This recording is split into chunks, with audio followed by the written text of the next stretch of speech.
absolutely. And if we move on to Tottenham, we go from the northeast down to London. Pete, in terms of their January transfer window, how many outgoings has the club seen so far? Because it seems to be that every other day there is more news coming out of Tottenham. Yeah, they've been the busiest club by far in this January transfer window. A couple of signings in with Dragusin and Timo Werner. It's crazy when you think about it that Dragusin's still the only deal in the Premier League, which is money has changed hands, really, for that 25 million deal to Genoa. But yeah, players have gone out. We've had Hugo Lloris go to the MLS, and we've had Eric Dyer with that move to Bayern Munich.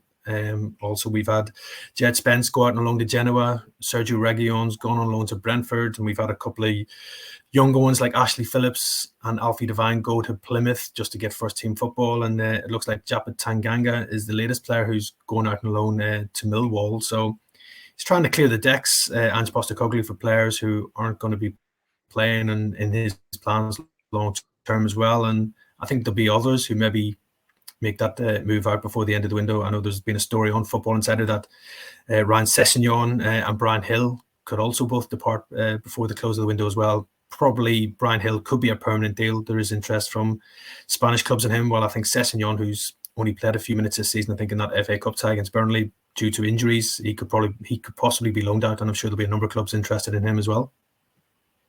And Paul, do you think this is a move from the club after we discussed all of FFP? Is this related to that at all? Or do you think this is simply that it's a rejuvenation of the squad, that they're going to bring new bodies through the door?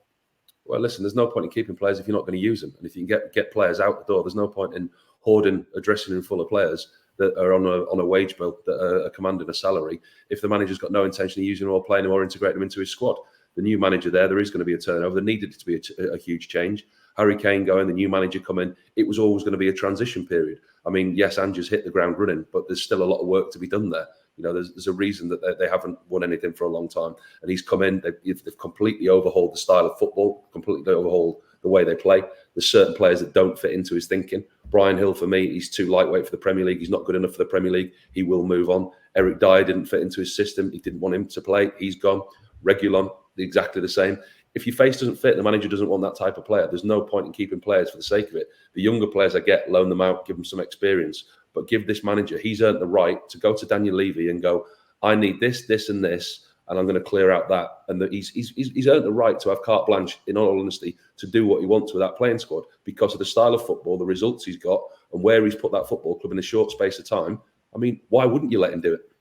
Yeah, and credit, I think, must be given to him as well, because, you know, when you look at squads generally, this doesn't normally happen in terms of the January transfer window, that we see so many outgoings. I know quite a few have been on loan, and as we mentioned, quite a few are youngsters, but regardless, it's a real rejuvenation of the squad. So on the flip side, Pete, are we expecting any new deals or faces through the door at Tottenham?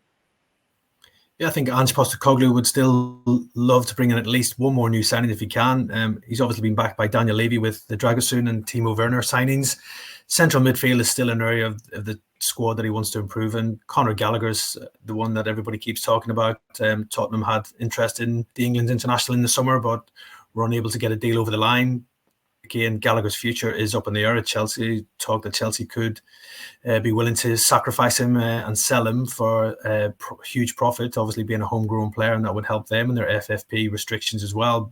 And I think Conor Gallagher would be an ideal type of signing for Ange Postecoglou. He's an aggressive player. He's on the front foot as well, and he can play in a couple of positions in midfield as well. He could play as the holding midfielder or more as a number 8 as well, getting forward as well. So top player, Conor Gallagher. I'd be shocked if Chelsea were to sell him in this window. He's become a key man in Richie Pochettino's side. They don't do business, Peter. You know that. Them two clubs don't do business. They don't like each other. They're not going to help one another, are they?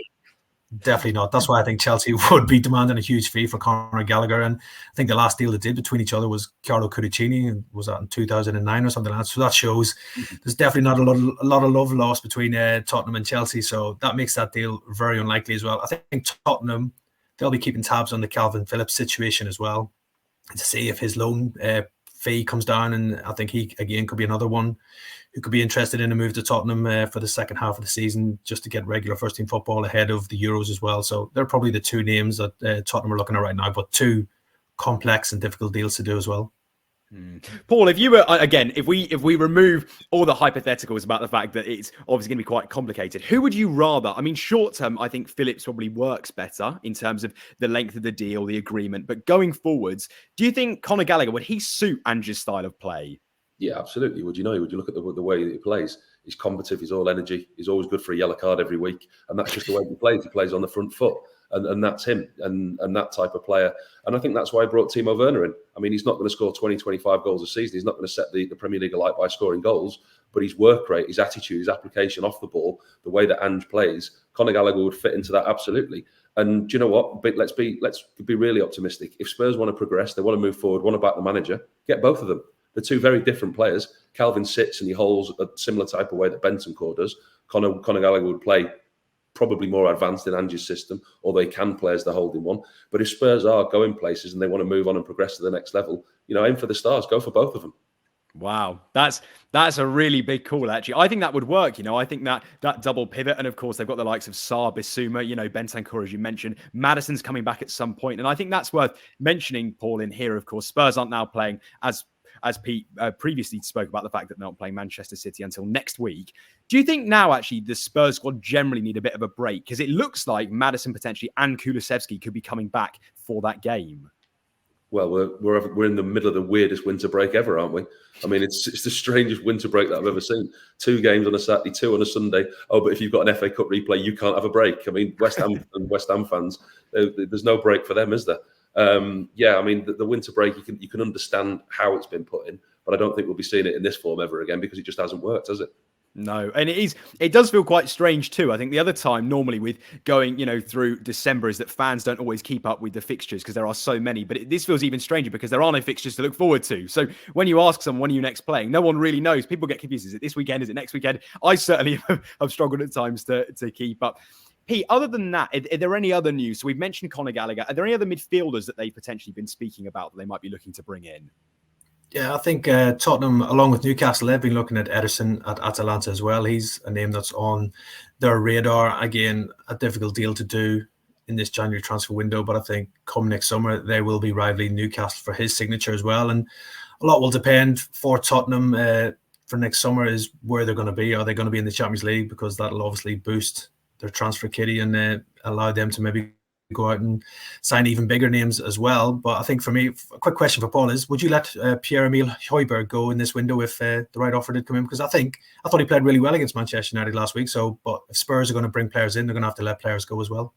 Yeah, listen, I like him when he plays, but he's very pragmatic. He's defensive. I mean, we talk about Ange and him being unwilling to change the way that he plays, but he does it sneakily. He puts Pierre Højbjerg on.